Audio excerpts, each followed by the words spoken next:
Now that we've got the OrbitNote extension installed, we're going to configure it for most scenarios. If you are uncertain about installing OrbitNote or you're not sure exactly what that means, there is a prior video to walk you through that.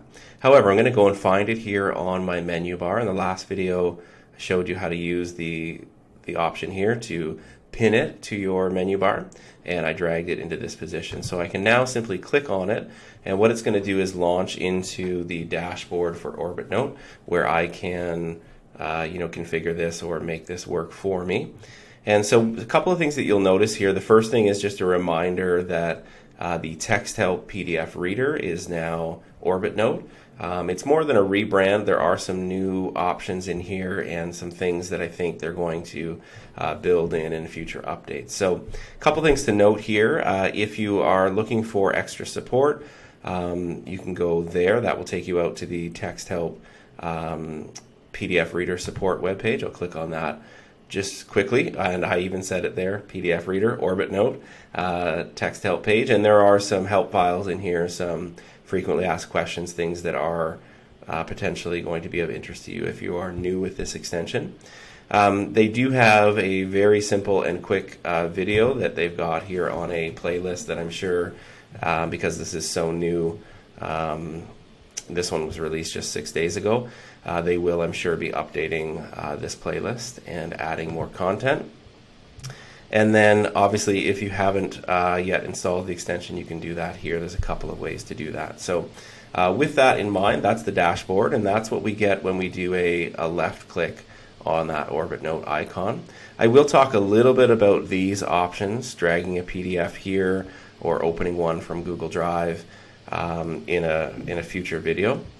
If I right click or two finger tap on the OrbitNote icon here, I get the options here available on the right click contextual menu. And so if I go here to options, this is where I'm going to be able to configure the extension to work for me or for students that I might be working with in my classroom, that kind of thing. So the first thing here, there really are just a couple that first pop up on this dialog box. The first one, open web PDFs. For students, I definitely recommend clicking that. What this option does is essentially it will force any PDF that a student encounters on the web, that could be from Google Classroom or wherever they might be grabbing a PDF, even just from a Google search, it will automatically push that over and open it within OrbitNote.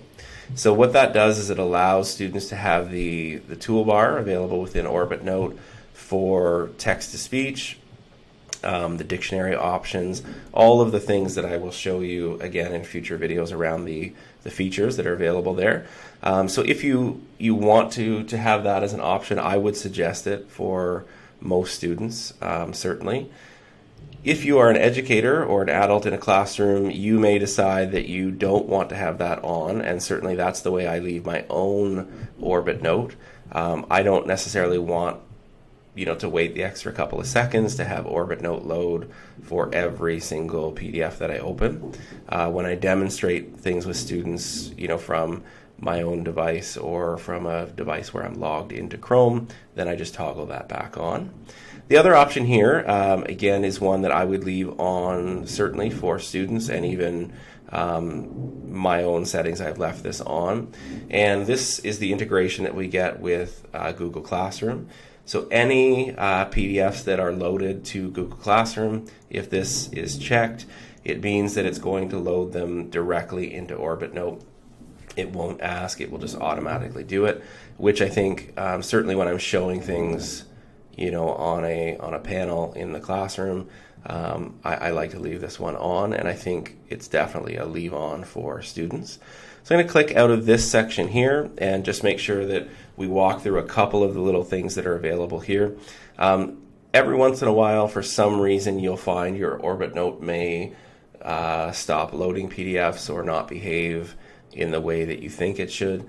And a quick option to first try is to toggle it off and then toggle it back on. Similarly, if you are an educator and you just don't want to deal with the OrbitNote loading each time a PDF loads and you want it to load in other software or just with the preview screen within, say, Google Drive, then you can toggle this off. I'm going to toggle it back on.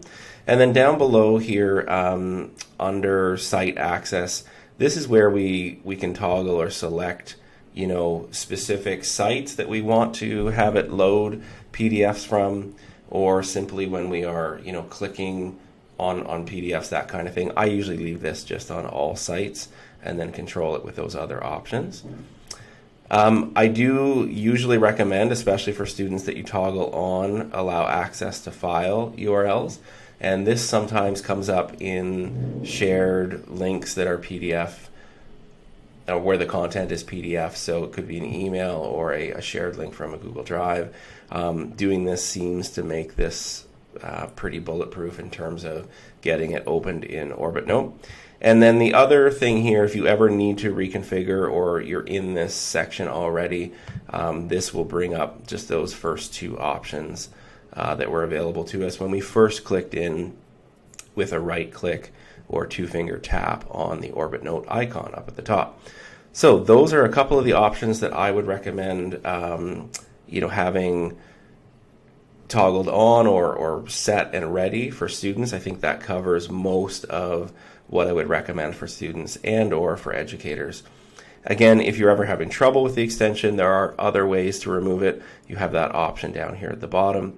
You can also do that as you would normally do from your Chrome, More Tools, and then Extensions section here, where you can then go through and pick extensions to toggle on or off or simply remove.